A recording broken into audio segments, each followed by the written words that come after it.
அஸ்ஸலாமு அலைக்கும் வரஹ்மத்துல்லாஹி வபரகாத்துஹு. இன்று நான் பேச வந்துள்ள தலைப்பு அகிலம் வியக்கும் அதிசயம். பிஸ்மில்லாஹிர் ரஹ்மானிர் ரஹீம். வமன் யுஅல்லிம் ஷஆயிரல்லாஹி ஃபஇன்னஹா மின் தக்வல் குலூப். எவர் அல்லாஹ்வினால் ஏற்படுத்தப்பட்ட அடையாளங்களை கண்ணியப்படுத்துவாரோ அது அவருடைய உள்ளத்தின் இறையச்சத்தை அறிவிக்கிறது.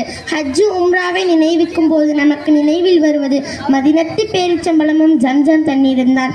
இந்த அற்புத நீரின் ஆரம்ப வரலாறு நமக்கெல்லாம் தெரிந்தது.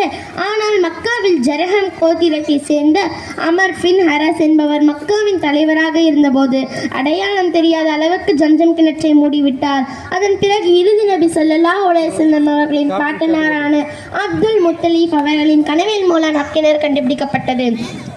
அந்த கிணற்றின் ஆழம் 90 அடி, அகலம் 6 அடி. ஒருமுறை நபித்தோழர் அபுதர் அல் கிப்பாரி அலி அவர்கள் நபி ஸல்லல்லாஹு அலைஹி வஸல்லம் அவர்களை சந்திக்க மக்கா சென்றிருந்தார். என்னை பார்த்த நிலையில் எத்தனை நாட்களாக இருக்கிறீர்கள் என்று கேட்டார். அதற்கு நான் 30 நாட்களாக இருக்கிறேன் என்று கூறினேன். அதற்கு இத்தனை நாட்களாக உமக்கு உணவளித்தது யார் என்று கேட்டார். அதற்கு நான் இத்தனை நாட்களாக ஜம்ஜம் தண்ணீரை தவிர வேறு எந்த உணவும் எனக்கு கிடைக்கவில்லை. ஆனாலும் என் வயிற்றின் மடிப்புகள் அகலும் அளவிற்கு நான் பருமனாகிவிட்டேன். என் ஈரலில் பசி கொடுமை தெரியவில்லை என்று கூறினேன். அதற்கு அல்லாஹ்வின் தூதர் ஸல்லல்லாஹு அலைஹி வஸல்லம் அவர்கள் கூறினார்கள், ஜம்ஜம் வளமிக்கதாகும், அது வயிற்று நிரப்பும் உணவாகும், மேலும் அது நோய் நிவாரணியாகவும் இருக்கிறது என்று கூறினார்கள். ஒருமுறை நபித்தோழர் இப்னு அப்பாஸ் அலி அவர்கள் கூறினார்கள், நான் நபி ஸல்லல்லாஹு அலைஹி வஸல்லம் அவர்களுக்கு ஜம்ஜம் தண்ணீரை கொடுத்தேன். அதை அவர்கள் நின்று கொண்டே பருகினார்கள்.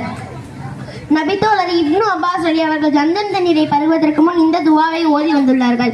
பிஸ்மில்லாஹிர் ரஹ்மானிர் ரஹீம். அல்லாஹும்ம இன்னி அஸ்அலுக இல்மன் நாஃபியன் வ ரிஸ்கன் வாசியன் வ ஷிஃபாஅன் மின் குல்லி தா. இறைவா, பலனளிக்கும் கல்வியும் தாராளமான ரணபாக்கியத்தையும் சகலவிதமான நோய்களிலிருந்து நிவாரணத்தை தருவாயாக. ஜம்ஜம் தண்ணீரால் உடல் வலி, கை கால் வலி நீங்கும், உஷ்ணம் குறையும், வயிற்று மந்தத்தை போக்கும், நல்ல பசி எடுக்கும், குமட்டல் மலர்ச்சிகளை நீக்கும், இன்னும் இது போன்ற பல நோய்களுக்கு நிவாரணியாக இருக்கிறது. உலகில் மிகவும் இயற்கையான தண்ணீர் வகைகளுள் மிகவும் சுத்தமானது ஜம்ஜம் தண்ணீர் என்பதை நீண்ட ஆராய்ச்சிக்கு பின்பு கண்டறியப்பட்டுள்ளது. அமெரிக்காவில் பில்டெல்வியர் ஆராய்ச்சி கூடத்தில் ஜம்ஜம் தண்ணீரை 14 ஆண்டுகள் ஆராய்ச்சி செய்த பிறகு கூறினார்கள், ஊசி குத்த பயன்படும் நீராவி தண்ணீரை விடவும் மிகவும் சுத்தமானது. ஒருமுறை மருத்துவர்கள் சுகாதாரத்திற்காக இக்கிணற்றை சுத்தப்படுத்த ஆலோசனை கூறிய போது அதனை ஏற்ற சவுதி அரசு 8 பம்பு செட்டுகளை பயன்படுத்தி 15 நாட்கள் இரவு பகலாக இறைக்க முயன்று முடியவில்லை. தண்ணீர் குறைவதற்கு பதிலாக